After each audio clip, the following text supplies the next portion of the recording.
कि आपको ये मूर्ति बनाने की क्या जरूरत है, उनसे जाकर बताना। इन मूर्तियों की जरूरत इसलिए होती है कि अपनी नई पीढ़ी को यह समझाया जा सके कि जब तुम्हारे लोगों को कोई आएगा बताएगा कि तुम गुलाम हो, तो तुम्हारे बच्चे जब रानी दुर्गावती, टंटिया मामा, बिरसा मुंडा, जयपाल सिंह मुंडा, बाबा साहब भीमराव अंबेडकर, डॉक्टर राम मनोहर लोहिया इनकी मूर्तियों के सामने खड़े होते होंगे तो आप सीना तान करके कहते हैं हमारे पुरखे शासक रहे हैं और उनसे उनका इतिहास जानेंगे, तो आपके बच्चों को कोई गुलाम नहीं बना सकेगा। इसलिए इन मूर्तियों की जरूरत होती है और इसलिए मैं आपको बधाई देता हूं। किसी देवी देवता, किसी और की मूर्ति बनाने की बजाय आपने अपने पुरखों की मूर्ति बनाने का काम किया है। और अभी आनंद राय जी और हमारे प्रोफेसर जितेंद्र मीणा, हम लोग जब आ रहे थे तो इनकी तस्वीर एक सोशल मीडिया पर देखी। एक गांव है जहां 5-5 मूर्तियां एक साथ हैं। मैं तो आपको बधाई देता हूं। जहां मूर्ति लगी होगी बड़े दिनों तक तो आसपास कुछ लोगों को नींद नहीं आ रही होगी। सही है कि गलत? क्या बहुत आसान है क्या ये मूर्तियों को लगवा देना? लोग बेचैन हो रहे होंगे। फिर कुछ सरकारी मामा लोग जो मुख्यमंत्री बने हैं उनको लगा होगा कि ये पीले गमछे वाले तो बड़ा एकजुट हो रहे हैं। भाई आज भी तो यहां से पैगाम जाएगा भोपाल तक कि हुजूर वहां टेंट नहीं था, पानी बाल्टी में रखकर लोग पिला रहे थे, कोई बहुत ऐसी व्यवस्था नहीं थी और कोई बहुत पैसा देकर के लाई गई भीड़ नहीं थी। फिर भी ये पीले गमछे वाले अपनी प्रकृति के सामने इम्तिहान देते हुए पूरे दिन बैठे रहे और उनसे आपको डरना चाहिए। और भोपाल वालों, आज आपको नींद नहीं आ रही होगी, ये हमें भरोसा है। क्यों नहीं नींद आ रही होगी? क्योंकि जिस प्रदेश में 20 से 25% आदिवासी जनता हो, क्या वो वोट देने के लिए एक संख्या है? कौन सा काम आज तक इस मामा मुख्यमंत्री ने ऐसा किया कि वो आदिवासी का वोट लेने आएंगे? कोई काम किया क्या? बताइए आप लोग। मैं तो भाई उत्तर प्रदेश से आया हूं, हमारे यहाँ तो रामराज्य आया हुआ है, पता है कि नहीं आपको? हमारे यहाँ तो अलग ही कहानी है रे भाई।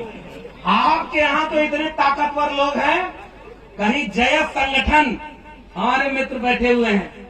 हमारी एक शेरनी बहन, मुझे अच्छा लगा जब ये बहन बोल रही थी और आप उन्हें शेरनी कह के पुकार रहे थे, मगर मैं उनकी पीड़ा के साथ अपनी बात जोड़ना चाहता हूं। इस देश और दुनिया ने जाति के नाम पर जितना अन्याय किया ना, उससे कम अन्याय महिला और पुरुष के नाम पर नहीं किया।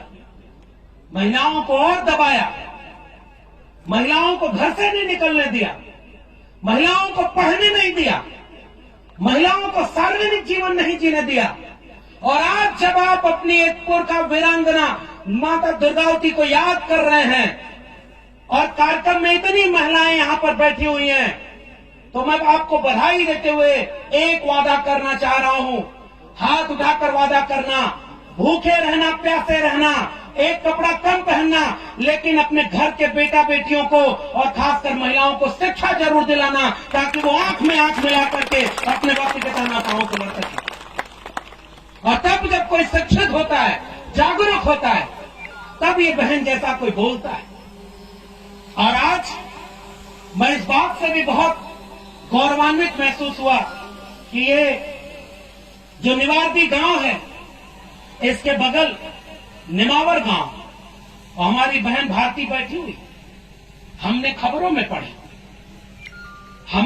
में पढ़ा कि ये धरती आज भी सोने चांदी पैदा करती है, अनाज पैदा करती है, हीरे जवाहरात पैदा करती है।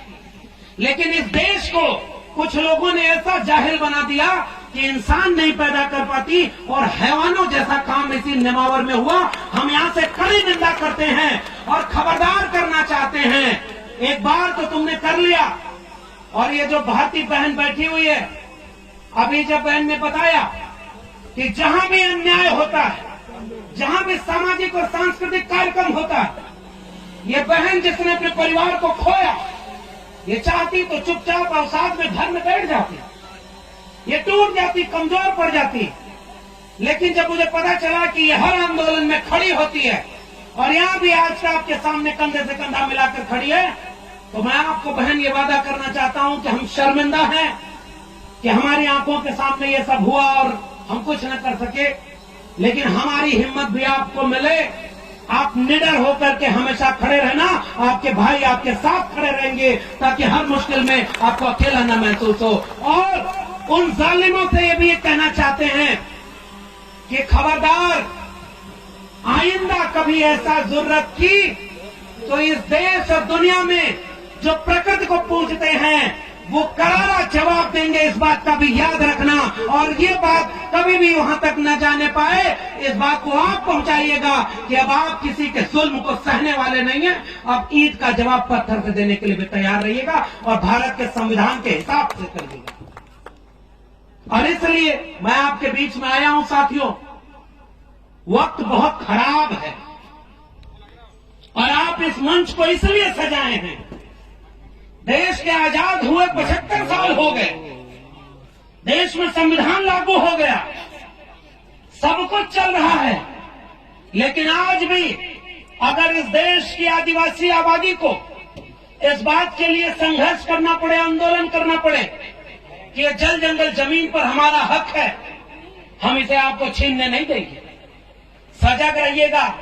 कुछ लोग आपके लोगों को तोड़ करके ले जाएंगे, उनको भी पीला गमछा पहनाएंगे। और मैं एक तस्वीर देख रहा था, ये हमारे बड़े भाई आनंद राय जी हैं, बड़े फाइटर व्यक्ति हैं, इन्होंने एक तस्वीर सोशल मीडिया पर लगाई कि भोपाल का ये मामा मुख्यमंत्री हो या दिल्ली में बैठे हुए सरकार का राष्ट्रीय अध्यक्ष हो, जीवन में शायद पता नहीं पीला गमछा कभी लगा हो या न लगा हो, चुनाव नजदीक आया तो सारे पीला गमछा पहन करके रैली कर रहे हैं। सब पहन लिए पीला गमछा, इसका मतलब समझ रहे हैं? आपकी ताकत तो ताकतवर हुई। उन्हें पता है कि अगर हम ये गमछा नहीं पहनेंगे तो हमें अपना नहीं मानेंगे, लेकिन ये मामा और फूफा बने लोग अभी भी इस देश के कमेरा लोगों को इतना नादान समझते हैं कि वो पहचान नहीं पाएंगे क्या कि किसके गले में वोट के समय पीला गमछा है और किसके गले में संघर्ष के समय पीला गमछा है। इन दोनों के फर्क को पहचानिएगा।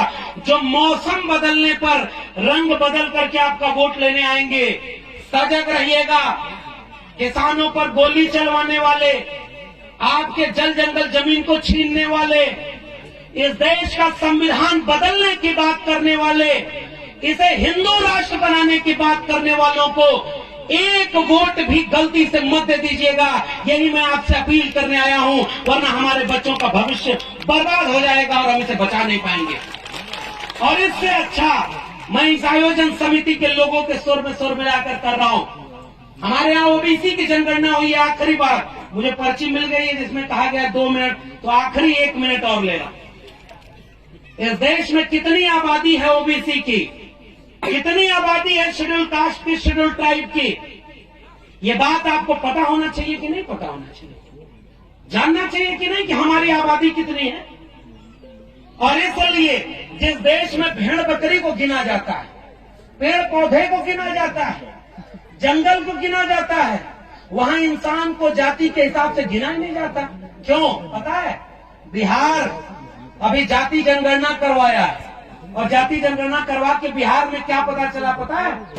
मध्य प्रदेश और महाराष्ट्र के बॉर्डर इलाके में मैं हूं और यहां से आपको एक पैगाम देना चाहता हूं। बिहार में जब जाति जनगणना कराई तो पता चला कि 85 से 90% वो लोग हैं जो SC ST OBC में बांट दिए गए हैं, जो हाथ से श्रम करके अपनी मेहनत से गुजारा करते हैं, और 10% केवल वो लोग हैं जो परजीवी हैं, हमारी मेहनत के ऊपर परजीवी बन के गुजारा कर रहे हैं। केवल 10% है। अब असली खेल क्या समझ में आया? जिनकी आबादी 10%, उनके प्रोफेसर 90%, उनके डॉक्टर 90%, उनके पास जमीन 90%, उनके पास संपत्ति 90%, उनके पास बिजनेस व्यापार 90%, और हम 90% लोगों के पास 10% भी ये चीज नहीं। बताओ, हमारे प्रोफेसर जितेंद्र मीणा दिल्ली विश्वविद्यालय से आए हैं, हमने आरटीआई लगा के पता किया है 2020 तक इस देश के केंद्रीय विश्वविद्यालयों में 1% भी शेड्यूल ट्राइब का प्रोफेसर नहीं है। अगर आबादी आपके 8 से 9% है तो आपके क्या 8 से 9%, 10% प्रोफेसर आदिवासी के नहीं होने चाहिए? आपको पता है कि नहीं कि सुप्रीम कोर्ट का एक भी जज आदिवासी नहीं है? फिर ये सुप्रीम कोर्ट किसका है?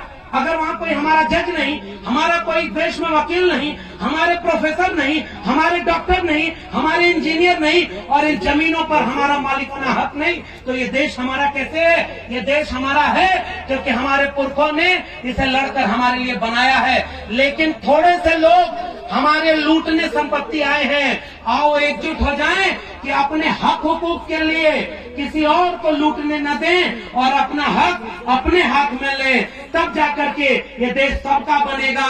हम ओबीसी समाज के लोग अपने आदिवासी भाइयों बहनों के साथ कंधे से कंधा मिलाकर खड़े रहेंगे। हमारी संस्कृति बहुत हद तक एक है, हमारी दर्द एक है, इसलिए हमारी दवा एक रहेगी। आप सबको मेरा क्रांतिकारी इस्तकबाल है, उल गुलाम जिंदाबाद है, सेवा जोहार है। हम लड़ाई मिलकर लड़ेंगे और तब तक लड़ेंगे जब तक संविधान को बदलने वालों को कुर्सी से न बदल दें। भोपाल में सरकार बदलिए, दिल्ली में सरकार बदलिए और यहाँ से कोई शासक निकलकर विधानसभा में बैठे जो हमारे और आपके लिए फैसला ले, उसको वोट दीजिएगा। इस बात को याद करते हुए मैं आप सबसे